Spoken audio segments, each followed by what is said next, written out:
Em todas as fases da vida surgem muitas dúvidas no que diz respeito ao direito da pessoa. Com os idosos não é diferente. Aliás, acho que redobra, né? Para você que está na terceira idade, sabe muito bem as dúvidas frequentes no que se refere à saúde, trabalho, educação, pensão alimentícia e tantas outras coisas. Então, para sanar todas essas questões, está aqui comigo a advogada da família, Rosane Martins, para responder ao vivo para a gente. Bem-vinda, Rosane, tudo bem? Tudo, obrigada. Doutora, tem pergunta já que eu quero começar para incentivar quem está em casa? Manda a sua pergunta, a gente não identifica, nosso WhatsApp é o 988719831, tá na tela para você não perder o número. Bora lá, qual é a pergunta que a gente tem? A Margit quis se identificar, quem não quiser é só dizer que não quer, tá bom? Uma dúvida, quais os procedimentos para denunciar maus tratos com idosos? Bem, o problema do idoso é que ele é muito fragilizado, então ele às vezes não consegue acessar e denunciar, porque às vezes ele está sendo oprimido pela família, maltratado pela família. Então, a gente sugere que vizinhos, conhecidos, amigos, façam a denúncia na Delegacia dos Idosos, que é a Delegacia da Infância, da Adolescência, da Mulher e do Idoso. Que fica ali na Jacob Kaiser, né? Isso, vá até ali, formalize a denúncia, pode ser sem se identificar, porque tu não quer problema também com a família, que pode vir a te perseguir depois, ou você pode ir na promotoria pública. Tá? O promotor que cuida dos direitos dos idosos, né, para assegurar esses direitos, ele tem a obrigação também de abrir um procedimento investigatório.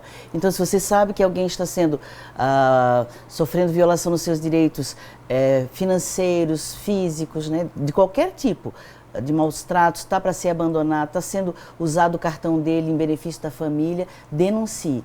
Porque muitas vezes o idoso está sendo constrangido psicologicamente e não tem coragem de fazê-lo. Então tem que ter esse apoio, né? Não precisa nem se identificar. Então vai lá e denuncia, por porque favor. É muita maldade. Muita. Tem mais uma perguntinha aqui. Boa tarde, conheci uma idosa abandonada por seus filhos. Se eu tiver a intenção de cuidar dela, mesmo que não tenha nenhum parentesco com a mesma, existe alguma possibilidade? Quais os trâmites? É quase que uma adoção, né? Precisa ser via judicial? O próprio idoso responde por ele se tiver a intenção de vir morar com a minha família. Obrigada, um abraço, doutora Rosane. Olha lá, Adri, que linda essa atitude. O ideal é fazer judicialmente. A gente entra com um processo de curatela dizendo essa pessoa idosa não está sendo bem cuidada, está tendo algum problema, e a gente faz o pedido judicial e o juiz designa aquela pessoa como cuidadora dela, responsável por ela. Se a pessoa idosa está com a sua cognição, né, com as suas capacidades íntegras, ela pode optar.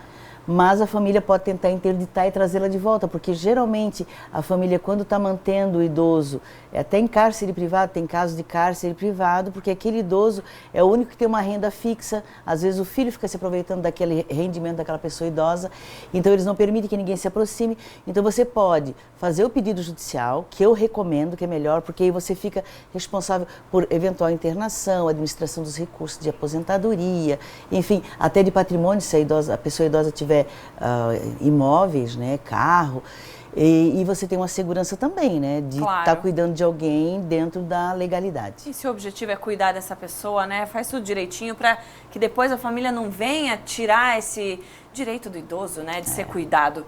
Tem mais perguntinha aqui, doutora. 2 questões, olha lá, a pessoa não quer se identificar, não bota o nome. Maravilhoso.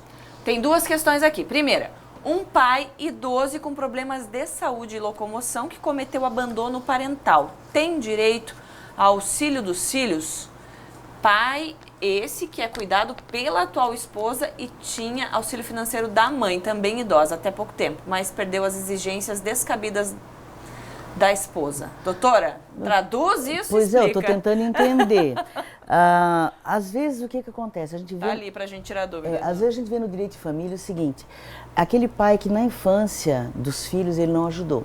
Não ajudou com pensão alimentícia, não visitou, ele deixou os filhos no abandono. Quando essa pessoa envelhece, ela tem o direito de pleitear dos filhos, sim, uma contraprestação também, o direito. Aí os filhos às vezes dizem, ai, Rosane, ele nunca me ajudou, também não vou... Não tem como. Não é quando seu pai ou sua mãe estiverem idosos, fragilizados, que você vai se vingar de eventual situação que aconteceu na sua infância. Então você tem uma obrigação legal de prestar alimentos ao seu pai e sua mãe. Então, se o idoso está ali necessitando, cada filho, por exemplo, ele pode pedir para os, né, o idoso ele pode pedir para cima, né, para os pais dele, mas geralmente já estão mortos, então ele pede para os filhos. Os filhos vão responder na medida da sua condição financeira. Então é diferente de uma pensão alimentícia para filhos, né, quando a gente pede para as crianças. O idoso, os filhos têm a mesma responsabilidade solidária, mas cada um na proporção da sua condição. Então, se um filho ganha um salário mínimo, ele vai ajudar na proporção daquele um salário mínimo. Se o outro filho é um médico bem remunerado, vai contribuir mais. Qual que é a proporção? Tem uma porcentagem? É um percentual para tentar ser equânime, que cada filho contribua na sua medida para o fim da vida daquela pessoa idosa, seja mãe ou pai. Tá? Então, é um direito... Mas ela também vai ter um custo de manter, se não quiser trazer para dentro de casa, vai ter que manter em algum lugar? Não, ela vai ter que dar o dinheiro. Aí o idoso, ele pode usar aquele dinheiro para pagar seu aluguel, para pagar sua alimentação, seu plano de saúde, sua internação numa instituição de longa permanência, ou se ele tiver interditado, esse idoso, que ele tiver com alguma demência. Muitas vezes a gente tem casos de idoso que está muito fragilizado, que ele nem dá conta de si. Então, no caso da Adriana, que ela disse, né, ela pegou e está cuidando desse idoso. Então, ela pode demandar contra os filhos, pedindo auxílio, porque ela é que está cuidando desse idoso, que a responsabilidade é dos filhos e não dela. Tá certo. Doutora Rosane, tem mais perguntas, tá chovendo, vai faltar tempo. Boa tarde. É um assunto que... Gostaria de saber o que devo fazer quando a pensão alimentícia está atrasada. Uma pensão em favor do idoso, igualzinho quando atrasa a pensão dos filhos. Pode ser preso, então. A gente entra com execução. E eu acho que é até mais grave ainda, porque o idoso as demandas são muito maiores, né? E pede a prisão e o filho pode ser preso, sim. Ou seja, igualzinho para a criança. Tem a outra pergunta aqui que tinha duas questões, dá para botar na tela? É só um minutinho, a gente vai colocar na tela.